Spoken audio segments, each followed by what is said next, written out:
তিনটে শর্ত আছে, বাচনিক অর্থে জানার তিনটে শর্ত আছে। এক হচ্ছে বচনটি সত্য হতে হবে, বচনটি মানে বিষয়গত সত্য হতে হবে। মানে এক্সাম্পল আমি দিচ্ছি, আমি একটা তোদেরকে এসে কথা বললাম, সেই কথাটা আমাকে মানে আমি যে কথাটা তোদেরকে বলবো সেই কথাটা কি হতে হবে, সত্য হতে হবে, ঠিক আছে। এবারে যে কথাটা আমি বলছি সেই কথাটার সপক্ষে আমার নিজের বিশ্বাস থাকতে হবে যে ওটা সত্য। কি থাকতে হবে? নিজের বিশ্বাস থাকতে হবে যে আমি যেটা বলছি সেটা সত্যিই বলছি। এটাই হচ্ছে অ্যাকচুয়াল জ্ঞান। বাচনিক জ্ঞানটাকে আমরা কি বলি? অ্যাকচুয়াল জ্ঞান, ঠিক আছে, যেটা আমরা জানছি, পড়াশোনার মাধ্যমে জানছি। সেই সত্যের প্রতি আমার কি থাকতে হবে? নিজের বিশ্বাস থাকতে হবে। সত্যের প্রতি কি থাকতে হবে? বিশ্বাস থাকতে হবে। এইবার আমার তো বিশ্বাস হয়ে গেল, এইবার সেই বিশ্বাসের সপক্ষে আমাকে কি করতে হবে? যুক্তি দিতে হবে। বিশ্বাসের সপক্ষে যুক্তি দিতে হবে। রবীন্দ্রনাথ ঠাকুর নোবেল প্রাইজ কবে পেয়েছে? এটা কি অর্থে জানা হলো? বাচনিক অর্থে জানা।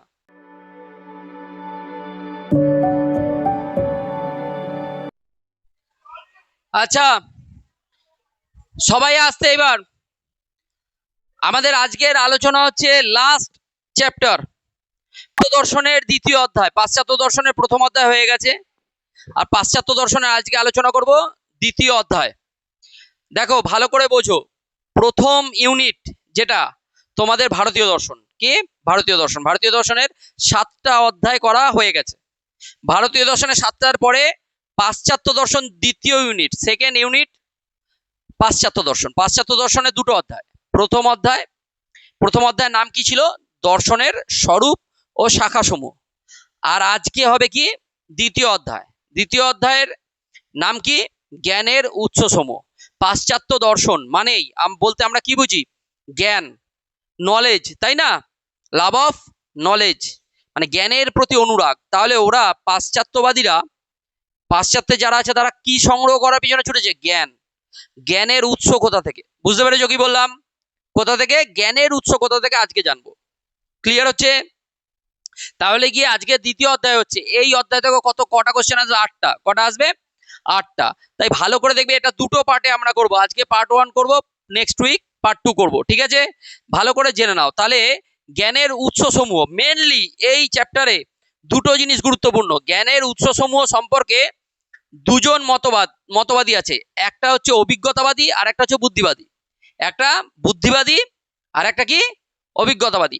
বুদ্ধিবাদী দার্শনিক কারা? 3জনের বক্তব্য মেনলি ইম্পর্টেন্ট। বুদ্ধিবাদী দার্শনিক 3জন। কে? Descartes, Spinoza, Leibniz. আবার বলো, কে? Descartes, Spinoza, Leibniz. এদের বক্তব্য পড়বো। এরা কি বলেছে? জ্ঞানের উৎস কোথা থেকে। বুঝতে পেরেছো? তো জ্ঞান কোথা থেকে পাই আমরা? আচ্ছা, বুদ্ধিবাদীরা কি বলবে? জ্ঞান আমরা কোথা থেকে পাই? বলবে বুদ্ধির দ্বারা। কিসের দ্বারা? বুদ্ধির দ্বারা। তাহলে বুদ্ধিবাদীরা এরা কি বলছে? বুদ্ধির দ্বারা জ্ঞান পাই। ক্লিয়ার হচ্ছে? আর অভিজ্ঞতাবাদীরা কি বলবে? জ্ঞান কোথা থেকে পাই? অভিজ্ঞতার দ্বারা। জ্ঞান কোথা থেকে পাই? অভিজ্ঞতার দ্বারা। তাহলে অভিজ্ঞতাবাদী কে আছে? Locke, Berkeley, Hume. কে? Locke, Berkeley, Hume. লক, ল ক, লক। এই দেখো, অভিজ্ঞতাবাদী জন লক, জর্জ বার্কলে এবং ডেভিড হিউম।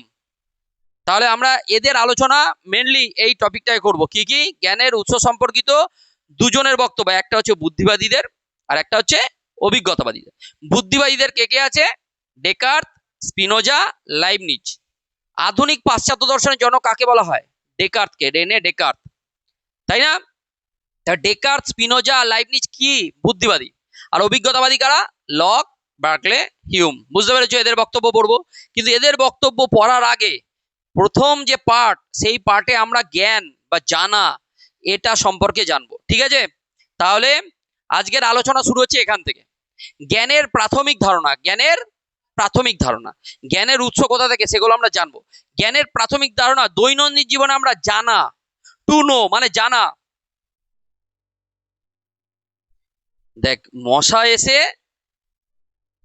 এসে টাচ করে চলে যাচ্ছে, বুঝতে পেরেছিস?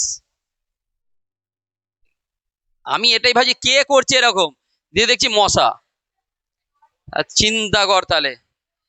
সেই এরকম একটা মুভি আছে না, সাউথের একটা মুভি আছে না? হ্যাঁ হ্যাঁ, ওটা মাছি ছিল না, মশা নয়। আচ্ছা, মাছি ছিল, ঠিক আছে।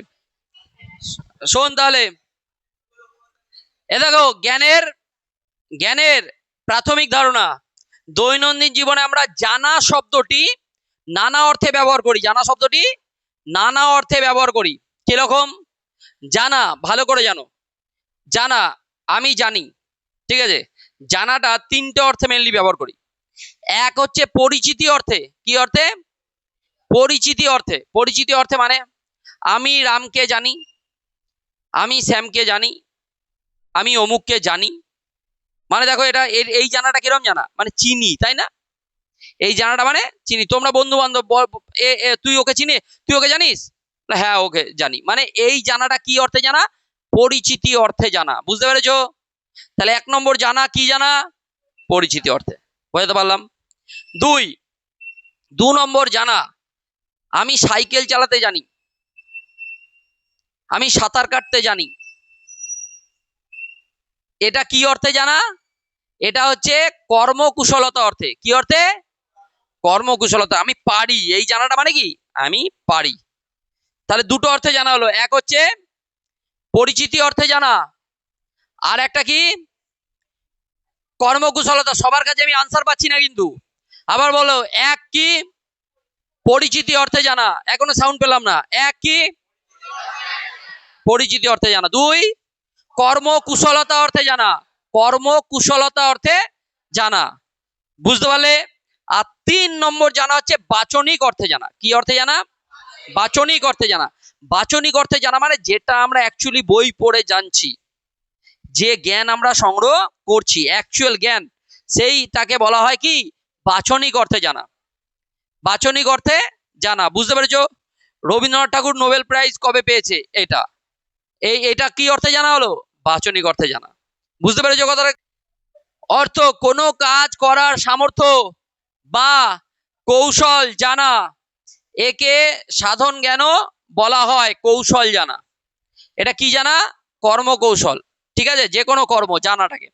দৃষ্টান্ত, আমি মোটর গাড়ি চালাতে জানি, সোনালী গান গাইতে জানে।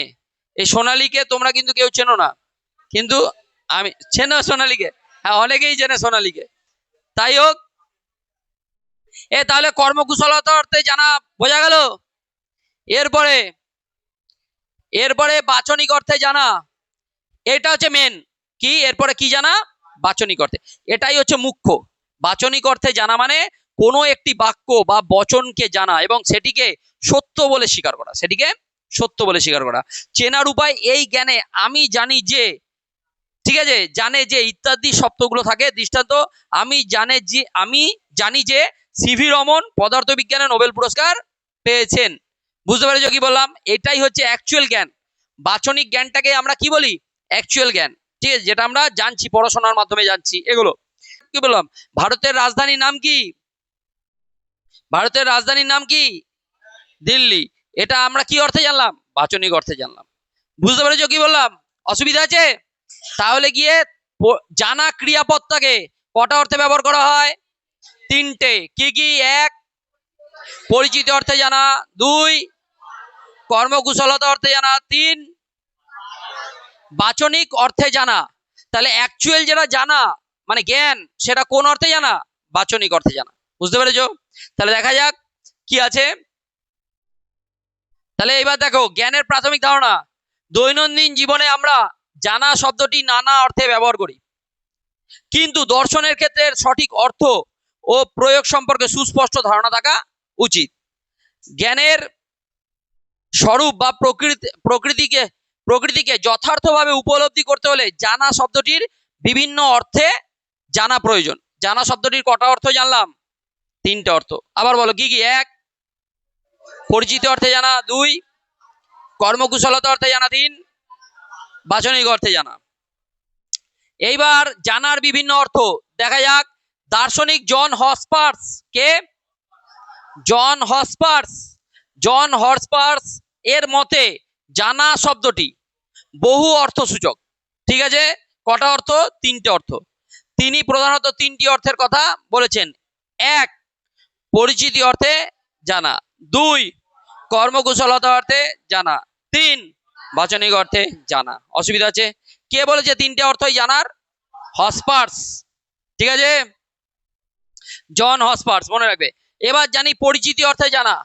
পরিচিতি অর্থে জানা কোনো ব্যক্তি বা বস্তুর সঙ্গে সরাসরি পরিচিতি থাকা বা তাকে চেনা, একে পরিচিতিমূলক জ্ঞান বলা হয়। যেমন দৃষ্টান্ত কি, আমি ডক্টর রীতা দুবেকে চিনি, তোমরা কেউ চেনো না, কিন্তু যে লিখেছে সে চেনে হয়তো। স্যার আপনি চেনেন? হ্যাঁ আমি রীতা দুবেকে চিনি। বুঝতে পেরেছো কথাটা কি বললাম? মানে জানি। ক্লিয়ার হচ্ছে? তোমাদের মধ্যে এবার কোশ্চেন আছে, স্যার রীতা দুবেটা কে? ঠিক আছে, যাই হোক এই প্রশ্ন করে লাভ নেই। আচ্ছা তাহলে গিয়ে পরিচিতি অর্থে আসতে এক্সাম্পল নিয়ে বেশি নাড়াঘাটা করে লাভ নেই। পরিচিতি অর্থে জানা বোঝা গেল? অসুবিধা আছে? এইবারে প্রত্যক্ষ অপ্রত্যক্ষ পরিচিতি কিরকম? প্রত্যক্ষ সরাসরি, অপ্রত্যক্ষ। আমি বিরাট কোহলিকে জানি, তা বিরাট কোহলিকে সরাসরি চিনি নাকি? তাই বিরাট কোহলি ইন্ডিয়ার প্লেয়ার, দেখেছি ছবিতে, বিরাট কোহলিকে জানি, ওটা যে অপ্রত্যক্ষ, সরাসরি দেখা হয়নি। ঠিক আছে। আর প্রত্যক্ষ মানে সরাসরি, সাক্ষাৎ বা প্রত্যক্ষ পরিচিতি, সরাসরি চেনা, যেমন নিজের বাবা বা বন্ধুকে চেনা। আর অপ্রত্যক্ষ পরিচিতি সরাসরি সাক্ষাৎ না থাকলেও জ্ঞান লাভ সম্ভব, যেমন বিরাট কোহলিকে চিনি, সচিন তেন্ডুলকরকে মানে জানি, চিনি বলা যায় মানে জানি। দৃষ্টান্ত, অমর কথা সাহিত্যিক শরৎচন্দ্র চট্টোপাধ্যায়ের সঙ্গে সরাসরি পরিচয় না থাকলেও তার লেখা শ্রীকান্ত গৃহদাহ উপন্যাসের মাধ্যমে আমরা তাকে কি জানি। বুঝতে পেরেছ? রবীন্দ্রনাথ ঠাকুরকে জানি রবীন্দ্রসঙ্গীতের মাধ্যমে, তাই না? আচ্ছা তাহলে গিয়ে বুঝতে পারলে পরিচিতি অর্থে জানাকে আবার কয় ভাগ করে যায়? দুভাগে, একটা হচ্ছে প্রত্যক্ষ আর একটা হচ্ছে অপ্রত্যক্ষ। বোঝা যাচ্ছে? বোঝা যাচ্ছে তো? চলো এরপরে দেখা যাক। এরপরে কর্মকুশলতা অর্থে জানা। কি জানা? কর্মকুশলতা অর্থে জানা। কে গাড়ি চালাতে জানো? গাড়ি চালাতে, এই যে এখানে 2-3 জন গাড়ি চালাতে জানে। আর কে গান করতে জানো? কে গান করতে জানো? এই তো, তাহলে 2জন গান করতেও জানে। আচ্ছা শোনো, তাহলে এইবার 3 প্রকার জ্ঞানের তুলনা কি কি? পরিচিতি অর্থে, কর্মকুশলতা অর্থে, বাচনিক অর্থে। পরিচিতি অর্থে ব্যক্তি বা বস্তু, কর্মকুশলতা অর্থে কৌশল বা সামর্থ্য, আর বাচনিক অর্থে সত্য বা সত্যতা বা তথ্য বা সত্যতা। ঠিক আছে, তাহলে মেন জানা কোনটা? বারবার বলছি, মেন জানা কোনটা? বাচনিক অর্থে। মেন জানা হচ্ছে বাচনিক অর্থে। ঠিক আছে, জ্ঞান অ্যাকচুয়ালি। জানা পদটির সবল ও দুর্বল অর্থ কি? জন হসপার্সের লেখা বইটার নাম আসবে an introduction to philosophical analysis. আবার বলো কি? An introduction to philosophical analysis. এবং ম্যাকলামের এই বই, হসপার্সের বইটাই আছে, ইম্পর্টেন্ট। আর ম্যাকলামের হচ্ছে knowledge and belief. Knowledge and belief, মনে থাকবে, নলেজ অ্যান্ড বিলিফ। আচ্ছা, জানা পদের 2টি অর্থের কথা বলেছেন। জানা পদের 2টি অর্থের কথা বলেছেন।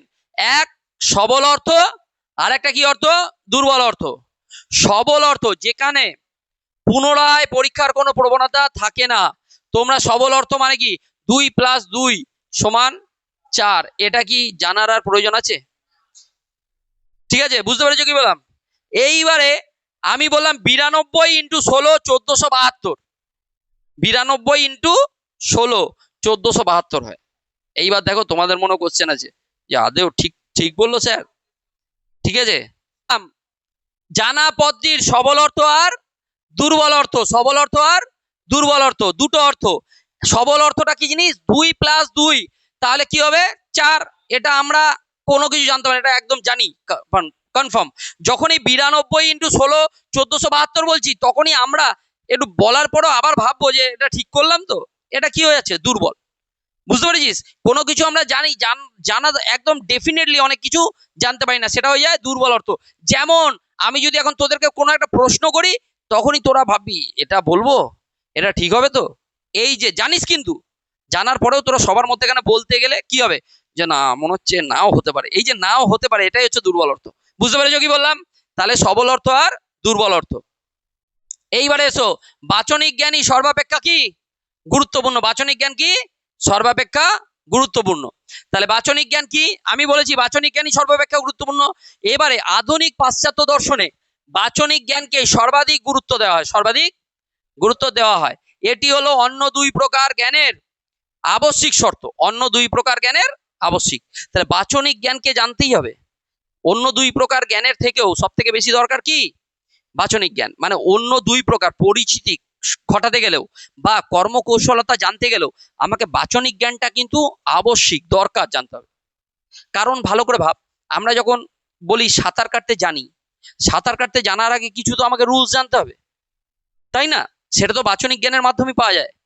যে সাঁতার কাটতে গেলে আমি সাঁতার না জেনে নদীতে ঝাঁপ দিয়ে দিলাম, পুকুরে ঝাঁপ দিয়ে দিলাম, তাহলে তো ডুবেই যাবো। সেইগুলো তো আমাদের জানতে হবে। বুঝতে পেরেছো কথাটা কি বললাম? এইবারে তাহলে আধুনিক পাশ্চাত্য দর্শনে বাচনিক জ্ঞানকে সর্বাধিক গুরুত্ব দেওয়া হয়। এটি হলো অন্য দুই প্রকার জ্ঞানের আবশ্যিক শর্ত। বাচনিক জ্ঞানই মূল ভিত্তি এবং পরিচিতিমূলক ও কর্মকুশলতামূলক জ্ঞান হলো তার সহযোগী, মাত্র তার সহযোগী। তাহলে অ্যাকচুয়াল জ্ঞান কোনটা? বাচনিক জ্ঞান। এতবার ধরে আমি কেন বলছি, তোদের যাতে একদম মুখস্থ হয়ে যায়, ঠিক আছে?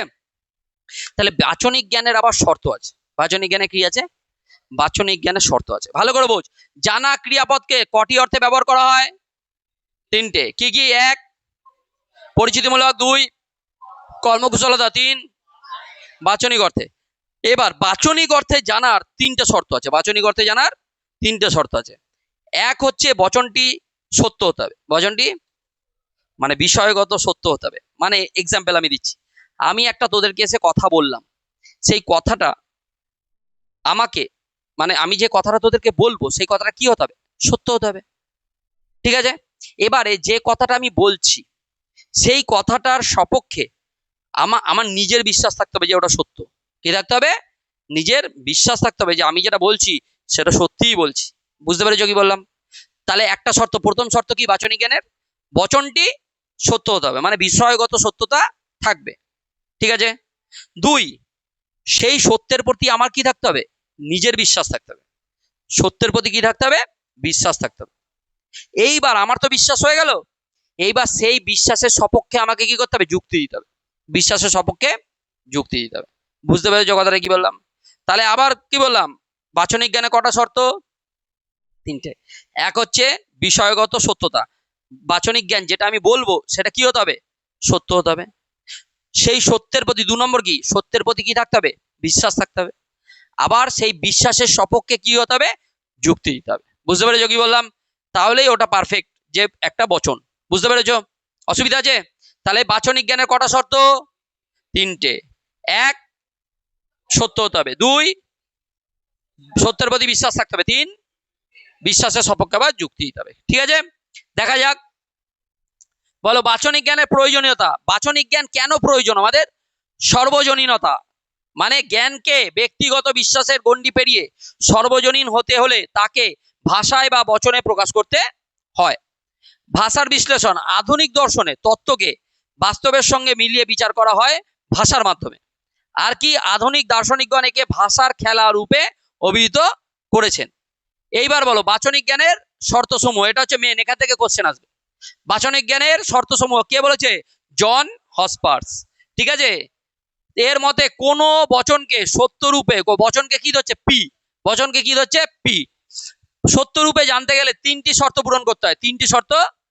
কি কি শর্ত? এই তিনটি শর্তকে একত্রে কি বলা হয়? আবশ্যিক। একত্রে বলা হয় আবশ্যিক, ভালো করে বুঝে নাও। তিনটেকে যখনই একত্রে করা হয় তখনই হচ্ছে আবশ্যিক, ঠিক আছে? আর এবং পর্যাপ্ত শর্ত, আবশ্যিক এবং পর্যাপ্ত শর্ত, ঠিক আছে? এইবারে প্রথম কি কি দরকার?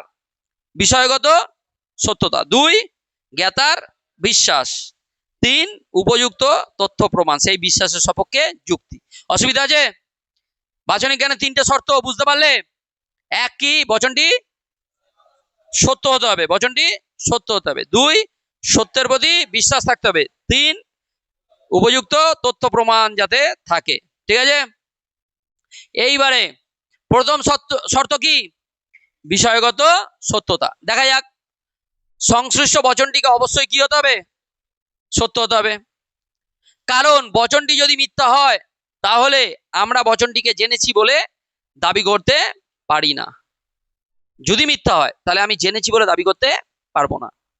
পি, বচনটি সত্য হওয়াই হলো বাচনিক জ্ঞানের প্রাথমিক শর্ত। কোশ্চেন আসবে, বাচনিক জ্ঞানের প্রাথমিক শর্ত কি? বচনটি কি হতে হবে? সত্য হতে হবে। প্রাথমিক, এটা তো প্রাথমিক হলো। প্রাথমিকের পরে যদি বলে দ্বিতীয় শর্ত কি? আসবে। দ্বিতীয় শর্ত কি? সত্যের প্রতি বিশ্বাস থাকতে হবে। আচ্ছা, বাচনিক জ্ঞানের তৃতীয় শর্ত কি? ঠিক আছে, বুঝতে পেরেছো কি বললাম? এইবার দেখা যাক দ্বিতীয় শর্ত, জ্ঞাতার বিশ্বাস। দ্বিতীয় শর্ত কি? বিশ্বাস। শুধুমাত্র বচনটিকে সত্য হলেই চলবে না, সংশ্লিষ্ট বচনের সত্যতায় জ্ঞাতার বিশ্বাস থাকতে হবে। জ্ঞাতার কি থাকতে হবে? বিশ্বাস থাকতে হবে।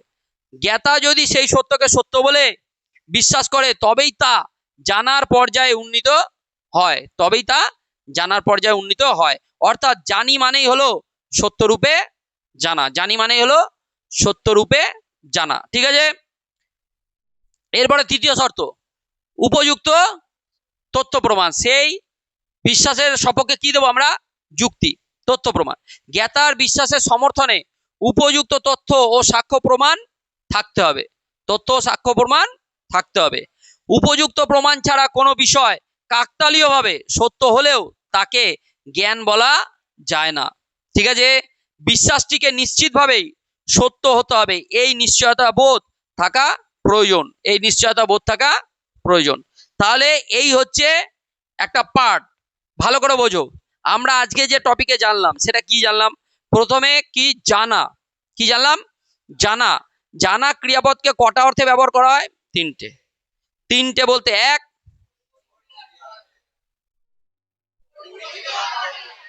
দুই,